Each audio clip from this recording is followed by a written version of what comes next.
My sister called off her wedding after I told her I slept with her fiancé. Now she's blaming me for ruining her life, and our family won't even look me in the eye. It was a regular Sunday family dinner when I ruined my sister's life. My stomach was in knots the entire night, knowing what I had done and that she had no clue. Jessica, 31, was glowing, talking about her upcoming wedding to David as if it was the highlight of her life. I was 27, and as the youngest, I'd always been a little lost, struggling to live up to the standards Jessica set. She had the dream job, the dream fiancé, and a life I could never quite get together. That night, everything boiled over, and before I knew it, I confessed. I couldn't stop myself. One too many glasses of wine, and the guilt exploded out of me like a dam bursting. Jess, I have to tell you something. I slept with David.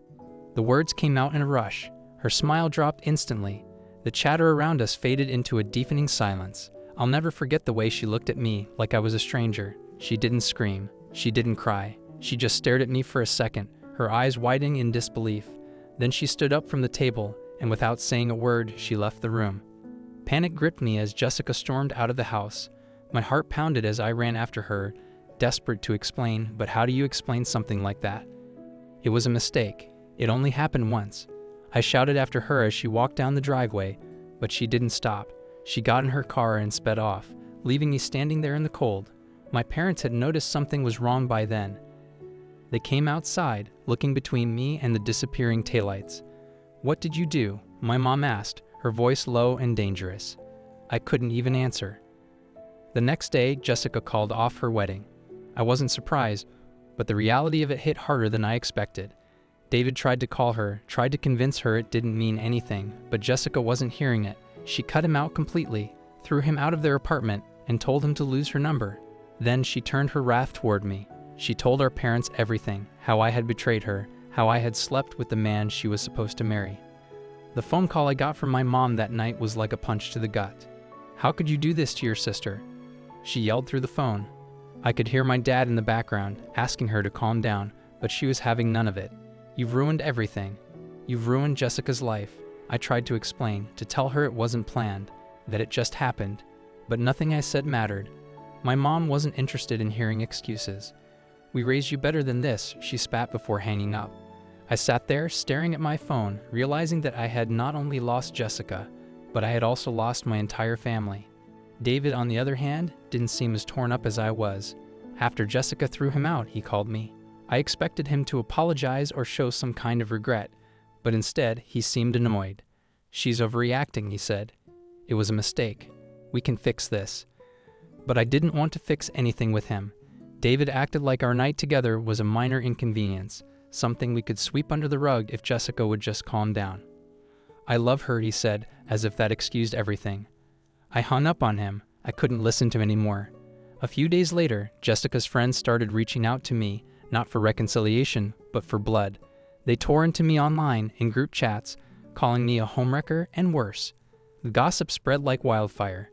People from our hometown started hearing about what I had done. I'd walk into a cafe, and suddenly, the whispers would start. Strangers gave me disgusted looks. My name was mud. It wasn't just Jessica's life I'd ruined. It was my own too. Work dried up. Clients stopped calling. Nobody wanted to be associated with the girl who destroyed her own sister's engagement. Then came the family meeting. My parents, my aunts, uncles. Everyone showed up at our parents' house to discuss the situation. I thought maybe, just maybe, they would listen to my side of the story. But when I walked in, the tension was so thick it felt like walking into a courtroom where I was already guilty. Jessica was there, sitting at the end of the table, staring daggers at me. My mom looked at me like I was a stranger. "You owe your sister an apology," she said, and though I wanted to say sorry, it felt so inadequate. Sorry wouldn't fix this. "I'm sorry," I whispered, looking down at my hands. Jessica didn't respond. She didn't even acknowledge the apology. "That's it?" My mom snapped. "You ruined her wedding. You ruined her life, and all you can say is sorry." The heat of her words hit me hard, but I didn't know what else to say. My dad, usually the quiet one, finally spoke up. "You're going to have to do more than apologize," he said. "Jessica has lost everything because of you." I couldn't look anyone in the eye. I felt like a child being scolded, but this was beyond scolding. This was exile. I moved out of my apartment the next week. I couldn't handle the shame, the constant reminders of what I'd done. I packed up my things and found a place in another town, far enough away that I wouldn't have to face the whispers every day. But even there, the weight of my guilt followed me. Jessica cut me out of her life completely. No calls, no texts, no chance of forgiveness. My parents were distant too. I could hear the disappointment in their voices whenever we spoke. "You really messed up this time," my dad said once, and I couldn't argue. Weeks turned into months, and Jessica's life was still in shambles. She took a leave of absence from work, unable to face her colleagues. She was heartbroken, humiliated, and it was all because of me. Her friends rallied around her, supporting her through the breakup, but there was no support for me. I didn't deserve it. I had burned every bridge, not just with Jessica, but with everyone who mattered to me. The more time passed, the more I realized there was no coming back from this. No amount of apologies could fix the damage I had done. One afternoon, I got a text from David. I hadn't heard from him since I'd hung up on him weeks ago. "We should talk," he wrote. I deleted the message without responding. There was nothing left to say. David had moved on, or at least he was trying to. Word got around that he had transferred to another city for work, trying to start fresh. I invited him in a way. He got to leave the mess behind, while Jessica and I were still trapped in the wreckage. But I knew he wasn't escaping it as easily as he thought. Jessica's friends made sure David didn't walk away unscathed. They spread rumors about him at work, and soon his professional reputation took a hit. His company didn't fire him, but they quietly moved him to a different department, away from the spotlight he once enjoyed. It was small consolation, but part of me was glad to see that he wasn't getting off entirely scot-free. Still, it didn't make up for what I had done to Jessica. She was the one who had to pick up the pieces of her life, while I tried to figure out what the hell to do with mine.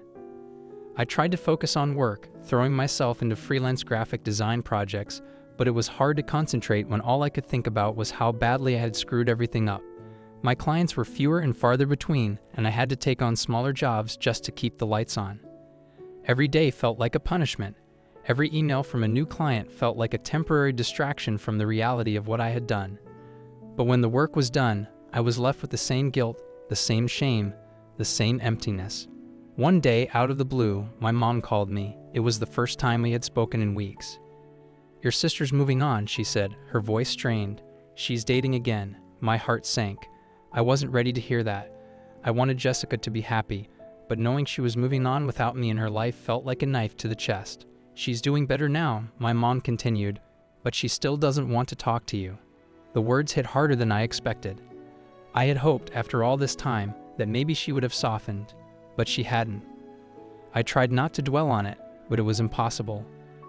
The thought of Jessica rebuilding her life, moving forward, while I was stuck in this limbo, it was torture. I considered reaching out to her again, but I knew it wouldn't make a difference. She had made it clear that she didn't want anything to do with me. But I couldn't shake the feeling that I needed to do something, anything to make things right. The guilt was suffocating, and I didn't know how to live with it anymore. One night, after too many glasses of wine, I wrote Jessica a letter. It was long, rambling, filled with apologies and explanations that probably didn't make sense. I poured out everything I had been holding in, the guilt, the regret, the self-hatred. I begged her for forgiveness, knowing full well she wouldn't give it to me. I didn't even know if I would send a letter. It felt pointless, but writing it made me feel like I was doing something, like I was trying to fix the unfixable. When I finished, I folded it up and put it in a drawer, unsure if it would ever see the light of day. The next morning, I woke up with a headache and a pit in my stomach. The letter still sat in the drawer, unopened, unsent. I stared at it for a while, debating whether to send it. In the end, I didn't. It would only make things worse. Jessica didn't want to hear from me, and I had to respect that. Sending the letter would only reopen old wounds, so I left it there, tucked away, a reminder of the apology I would never be able to give in person. Months passed, and life went on. Jessica moved on, and so did David, and I was left to pick up the pieces of my own life. I moved to a new city, started fresh, and slowly began to rebuild. It wasn't easy. The guilt was still there, the shame still lingered, but I had to keep going. I couldn't let my mistake define the rest of my life. I found new clients, made new friends, and slowly, the weight of what I had done began to lift. It wasn't gone, not by a long shot, but it was manageable. Then one day, out of nowhere, I got a message from Jessica. It was short, simple. "I'm engaged again." That was it. No explanation, no emotion, just the cold, hard fact. She had moved on, and I was no longer part of her life. I didn't know how to respond, so I didn't. What could I say? Congratulations? I'm sorry? Nothing felt right. So I let the message sit there, unanswered like so many things between us. I knew that was the end. Whatever hope I had of reconciling with her was gone. She had moved on, and so had I. I didn't reply to Jessica's message, and I think she expected that. She had moved on, and I had to accept it. Her new engagement was proof that life continued even without me in it. I thought I'd feel more relief knowing she was rebuilding her life, but all I felt was emptiness. She deserved to be happy, but I couldn't shake the feeling that this new chapter of hers didn't need me, and maybe that was the hardest part to accept. A week later, my mom called. She said Jessica's new fiancé wanted to meet the family and that they were planning a small engagement dinner.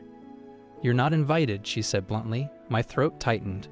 I hadn't expected to be invited, but hearing the words still stung. "Jessica doesn't want to see you," my mom continued, and honestly, I don't blame her. "But you should know that we're trying to move on. You need to move on too."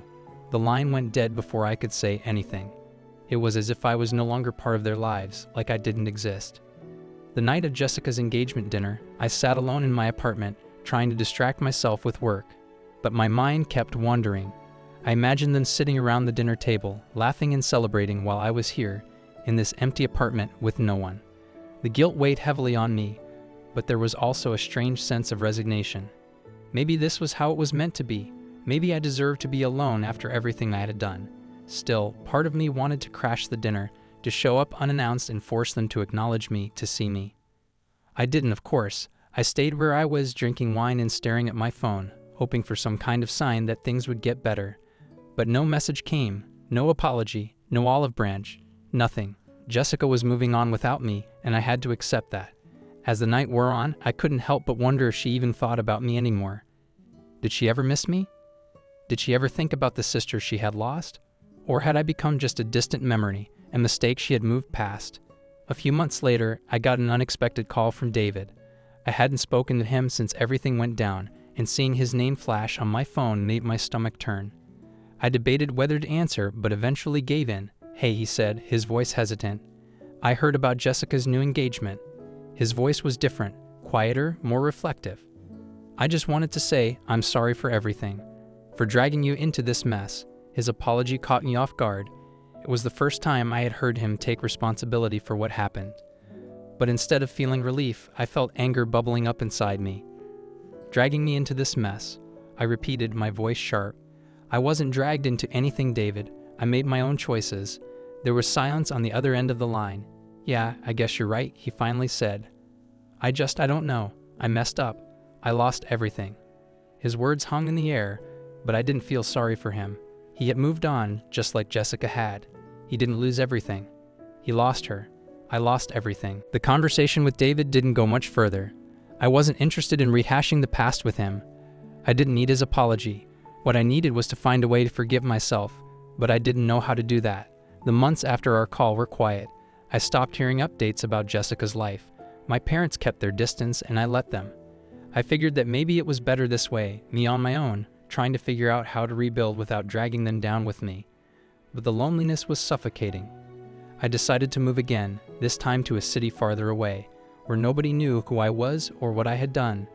It was a fresh start, something I desperately needed. I found a new apartment, a new job, and started trying to build a life that didn't revolve around the mistakes of my past. It wasn't easy. The guilt was still there, but it wasn't as overwhelming as it used to be.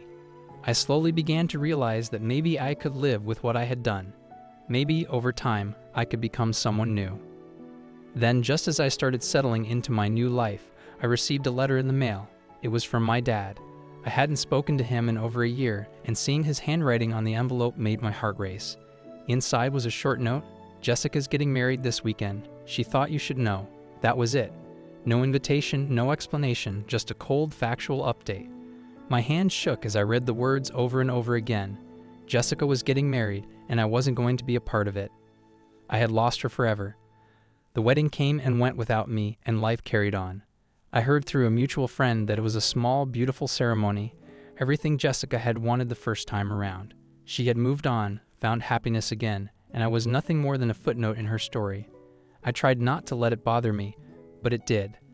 I had always thought that maybe one day we'd find a way to heal, that maybe she'd forgive me. But as the years passed, that hope faded. Jessica was happy, and I wasn't part of that happiness.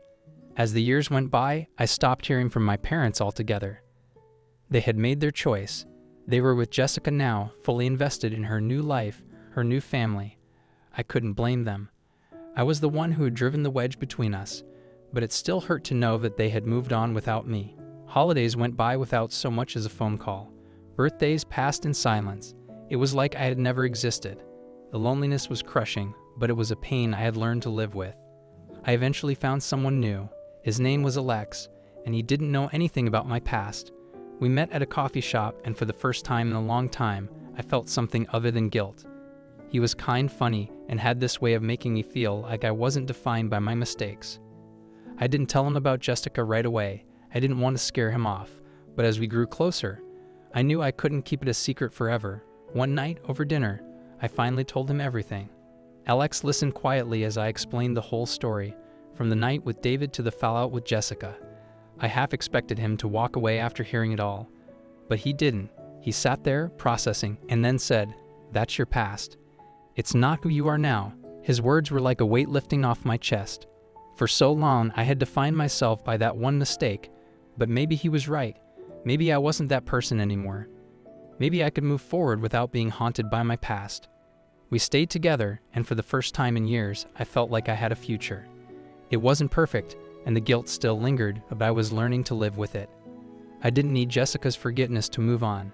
I didn't need my parents' approval. I just needed to find peace with myself. And slowly I was getting there. Alex and I moved in together, and life started to feel normal again. It wasn't the life I had imagined, but it was good. It was enough. Then, out of the blue, I got a message from Jessica. It had been years since we last spoke, and seeing her name pop up on my phone felt like a ghost from the past. The message was short. "I'm pregnant. Just thought you should know." I stared at the screen, unsure how to respond. Part of me wanted to reach out, to congratulate her, to reconnect. But I knew that wouldn't lead anywhere good. Jessica wasn't reaching out for reconciliation. She was just keeping me informed, as if to say, "I'm moving on without you." I didn't respond. I couldn't. What would I even say? The chapter with Jessica was closed, and I needed to accept that. I showed the message to Alex, and he gave me a sad smile. "It's okay," he said, squeezing my hand. "You've already moved on." And he was right. I had. Jessica had her life, and I had mine.